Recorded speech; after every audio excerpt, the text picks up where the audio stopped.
Coach, from the outside looking in, it feels a lot different than it did just a week ago. I mean, how's it feel on the inside? Does it those two losses change the way your guys are, the locker room, anything? No, our guys, they have done what we've asked them to do. We do everything. We have a way we do things, win, lose, or draw, whatever it may be. We have a process that we go through, and we expect to continue to get better. We're just now getting ready to head into February, and our goal has and always will be to be the best team we can be, and at the end of the year. And along the way, you obviously want to win basketball games, and we've been, like I said, we've lost 4 games. I think 3 of them the top. I think every game we've lost to a team that's been ranked at some point in time. So we're not entitled to win any games if we're not going to do everything every night to win those games. That's because it's such a fine line, and we can go back to our losses, and again, not to take away anything from the people that beat us, but we can take away from it that we didn't do what we were supposed to do to put ourselves in a position to win those games. And so it's all about getting better, not just as a team, but as individuals and as coaches. But we've got still a long way to go. What's the biggest point of emphasis from that first Florida game that has to change tomorrow? Things from game to game don't change as much as probably think people they do. I mean, matchups, way you played and all that, but in terms of winning basketball games, you have to take care of the fundamentals. You've got to rebound the ball. You got to take care of the ball. You hope you make shots. I mean, that's something that if you asked every coach before the game, if you could have one thing tonight, they say, let's make a lot of shots. And you guys been around the game know that doesn't always happen.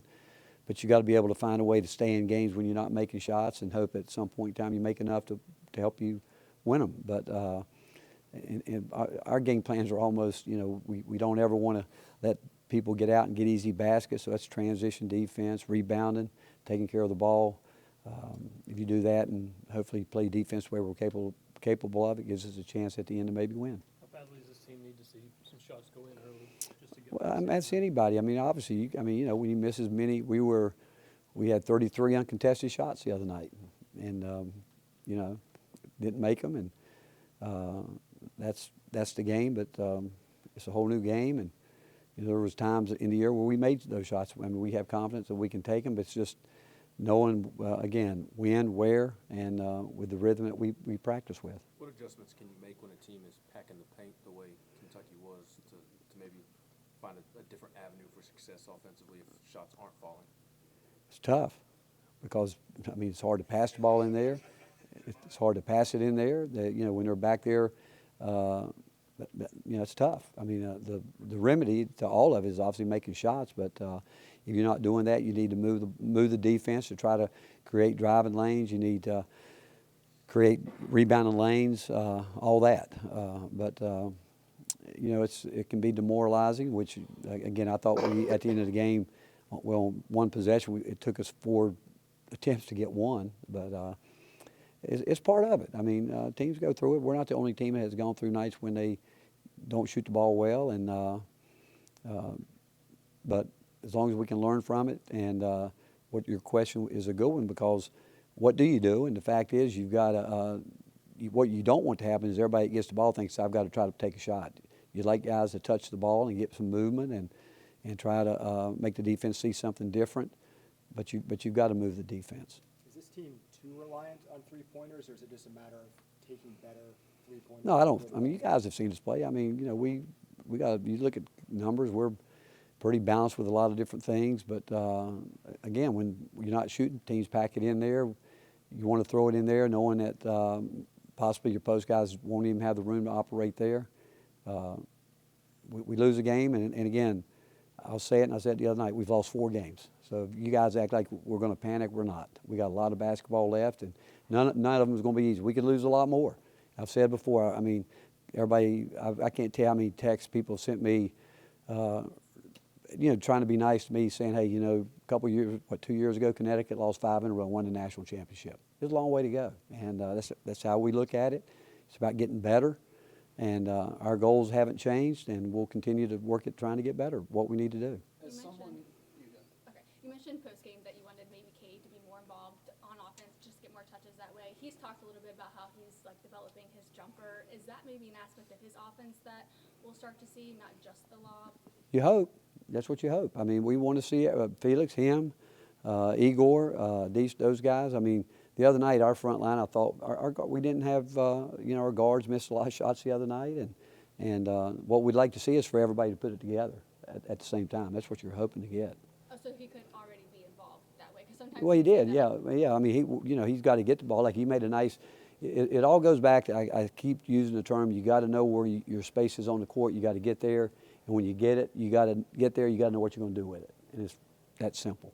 As someone, Go ahead, John. as someone who loves the teaching aspect, the improvement aspect of the game, are seasons like this, do you enjoy coming to work a little bit more? I know you don't want the losses, but as opposed to a year like last year where you have such a hot streak for so long, do you find you can find more improvement in times like these and more time to coach?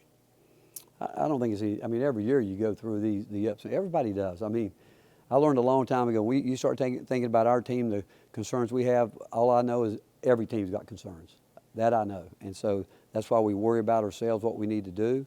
And I think in terms of, I don't think in terms of last year or this year. My whole deal is today's here. That's all I got, and I hope our guys come in focused to do what our system calls for us to do today. They did it yesterday, and I expect them to come in today to do it, and then we'll go Saturday and see if we can do what we've talked about. Coach D. Stone played 17 minutes the other night. What'd you like? Let's get him on the floor. Again, I like the fact he's really trying to focus defensively, and he's trying to rebound the ball. I like the fact he put it on the floor and made an aggressive move to the basket as opposed to just standing thinking I got to make a three or score to stay in the game. There's not a guy on this team that has to score to stay in the game if he's doing the other things to help us win basketball games. I want guys that want to impact the game. We want guys who want to impact the game when shots aren't going in. And we've been right there in all of our losses with the exception of one. And we just got to keep doing what we're doing and hope at the end we find a way to, in the last minute, to come out on top. Was there something that led to that game for D-Stone? It seemed like there was more intensity, more aggressiveness from him on the court. Well, again, we've talked about it all year, to be honest with you. That's what we want to see. I think sometimes, I can't tell you when guys' switch might come on or whatever it may be. The question is, can we keep it? Can you take it to another level? And that's not just him, it's everybody. You know, the thing that was disappointing, I thought we played and competed so hard at Auburn and come back and have some of the lapses we had on defense were disappointing. And those are the things that you ask the question why, and there's not the only answer you got is the focus leading up to it wasn't the same, even though you're, like I said, we've got a system we're going through today, but if you're not into it mentally, and if you're going through the motions mentally, which is hard to tell sometimes as a coach, you're not going to get good results. Was Sakai full go at practice yesterday with his knee? No, he didn't practice yesterday, but I've just walked in the building. I don't know, I haven't heard yet where he is, but my gut feeling is knowing him that he'll be ready to play. What can the guards do on the rebounding to help the posts out when you face a team like Florida that's one of the best offensive? Nothing changes every game. I'm telling you, they have a job to do to get to the areas on the court when the shot goes up. On offense, on defense, we expect everybody to block out and do their job. And if it means to go rebound out of your area, you've got to go rebound out of your area. Is that a concern with Zakai not practicing? Do what? Concern with Zakai not practicing? Is there a worry? No, not at all. Not one bit. What does Bishop need to do to see more minutes? Like he did the other night, played really hard. I thought he was a real bright spot. I thought he went in and his effort was what we needed, and if he'll continue to do that and take care of the ball, he'll get more minutes. How's the attitude of the team been since that loss? These guys are terrific. I've never seen this group with a bad attitude. Thanks, everyone. Thanks, Coach. Appreciate it. Thank you, Will. Yeah.